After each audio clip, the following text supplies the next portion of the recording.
तो दोस्तों स्वागत है आपका हमारे चैनल किसान डेयरी फार्म में। दोस्तों इस वीडियो में हम बात करेंगे जो भारतीय रिजर्व बैंक ने आरबीआई ने जो एक नया नियम लेके आ रहे हैं 2024 की शुरुआत 6 जनवरी से। इससे क्या होगा, जो आरबीआई के जितने भी ग्राहक हैं उन सबको इसका फ़ायदा होने वाला है इस रूल्स का।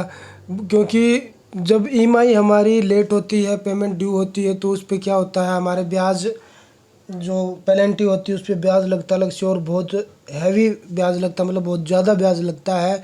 क्योंकि अगर हमारे 500 रुपये पेनल्टी के हैं तो उस पर 500 रुपये ब्याज तक जोड़ देते हैं, हर महीने में डबल उसका ब्याज लेते हैं वो हमसे। काफ़ी महंगा पड़ता है। इस प्रकार से जो ग्राहक होता है, कर्जदार होता है, लोन लेने वाला, उसे काफ़ी नुकसान होता है। तो इसके लिए आरबीआई ने एक रूल्स चेंज किया है जो 2024 से लागू होगा। हम आपको डिटेल में बता देते हैं। भारतीय रिजर्व बैंक ने हाल ही में एक महत्वपूर्ण निर्णय लिया है जिसमें वह बैंकों के लोन की आवश्यकताओं को संदर्भ में एक नए नियम को निर्देश को जो प्रमुख बदलाव है उसमें किसी भी लोन ईएमआई की पेमेंट में देरी होती है तो बैंक द्वारा जुर्माने के साथ जो पेनल्टी लगाने इंटरेस्ट रेट को रोका जाएगा। यह फैसला लेने का प्रमुख कारण यह है कि आरबीआई ने लोगों को ऋण लेने की प्रक्रिया को सुगम और विश्वसनीय बनाने का प्रयास किया है। जो पेनल्टी पे हमारे जो ब्याज लगता है दोस्तों, जैसे हमारी पेनल्टी लग गई, चेक बाउंस हो गया, ईएमआई नहीं कटी, तो उस पर जो पेनल्टी लगती है और उस पर जो ब्याज जोड़ते हैं अलग से, बोलते हैं पेनल्टी का ब्याज है 500 रुपये। अगर चेक बाउंस का लगता है तो 500 रुपये ब्याज तक जोड़ देते हैं 500 रुपये का। तो उसे इस तरह के तरीक़ों को रोका जाएगा। लोन लेने वालों पर क्या असर होगा? 1 जनवरी 2024 से लागू होने वाले नए नियम के अनुसार अगर आपकी ईएमआई बाउंस हो जाती है तो आप उस पर फ़ाइन तो लगा सकते हैं, लेकिन उस फाइन का बैंक ब्याज नहीं लगा सकता। यह फैसला वित्तीय वर्ष 2024 में आवश्यक बैंक और गैर बैंकिंग वित्तीय कंपनियों जैसे कि एनबीएफसी के लिए भी लागू होगा। इससे यह स्पष्ट होता है कि वे इनकम को बढ़ाने के उपाय के रूप में ब्याज पेनल्टी का उपयोग नहीं कर सकेंगे, क्योंकि जितने भी प्राइवेट फाइनेंस हैं उन पे भी ये नियम लागू होगा। आरबीआई द्वारा नियम बदलने का बड़ा कारण आपकी जानकारी के अनुसार साल 2018 के बाद से दिखाई देने वाले आंकड़ों के अनुसार बैंकों ने अपने ग्राहकों से मिनिमम बैलेंस या ना रखने, अतिरिक्त एटीएम ट्रांजैक्शन और एसएमएस सेवाओं के नाम पर 35,587 करोड़ रुपए की पेनल्टी वसूली है।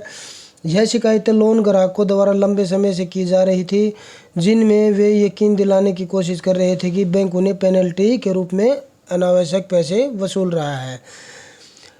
केंद्रीय बैंक ने जारी किए गए एक बयान में बताया कि अक्सर मामलों में कई रेगुलेटेड एंटिटीज उधारकर्ताओं के साथ उनकी वित्तीय शर्तों का पालन नहीं करने के मामले में ब्याज दरों के साथ साथ उनके दंडमापक ब्याज दरों की वसूली भी करते हैं। पैनल चार्ज होते हैं जो काफ़ी प्रकार के उनका मकसद बैंकों के पास दंडमापक ब्याज लगाने के बचाना, नियमों का पालन करने के अनुशासन बनाए रखना है। रिजर्व बैंक ने यह भी कहा कि बैंकों को चाहिए कि वे पैनल इन्वेस्ट अपने मुख्य आय का स्रोत नहीं बनाए। इसके साथ ही रिजर्व बैंक ऑफ इंडिया ने इस मामले को ध्यान में रखकर गाइडलाइन जारी की है।